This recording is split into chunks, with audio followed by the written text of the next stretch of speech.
Lahore high court में मरियम नवाज के खिलाफ तौहीन अदालत की कार्रवाई के लिए दरखास्त में अदालत ने दरखास्त गुजार वकील को तैयारी की मोहलत दे दी है।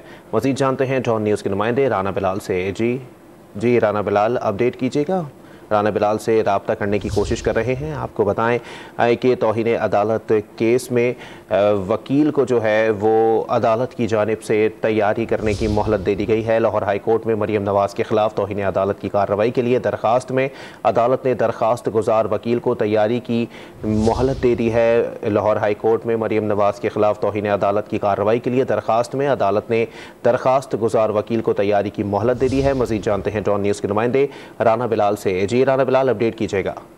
जी देखें, मरियम नवाज के खिलाफ लाहौर के मुकामी वकील ने तौहीन अदालत की कार्रवाई के लिए लाहौर हाई कोर्ट में अपील फाइल की है, जिस पर आज जस्टिस अली बाकर नजफी की सरबराही में 2 रुकनी बेंच ने समाअत की है और अदालत ने दरखास्त के काबिल समाअत होने से मुतल्लिक वकील को मजीद तैयारी करने के लिए जो है वो मोहलत दे दी है और समाअत 5 अप्रैल के लिए मुलतवी कर दी है। दरखास्त गुजार की जानिब से ये कहा गया कि उनका किसी सियासी जमात से ताल्लुक नहीं है। अदालत ने ये पूछा कि ये दरखास्त कैसे काबिल समाअत है, जिस पर वकील ने बताया कि ये तौहीन अदालत का वायरस बहुत ज्यादा फैल चुका है, जिस पर बेंच के सरबराह जस्टिस अली बाकर नजफी ने रिमार्क्स दिए कि हमने इस वायरस को कंट्रोल नहीं करना, हमने कानून और आइन के मुताबिक काम करना है।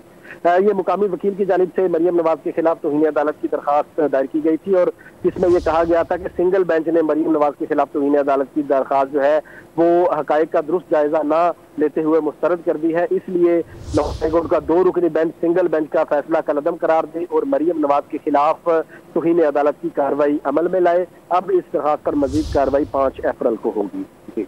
ठीक है, बहुत शुक्रिया राना बिलाल अपडेट करने के लिए।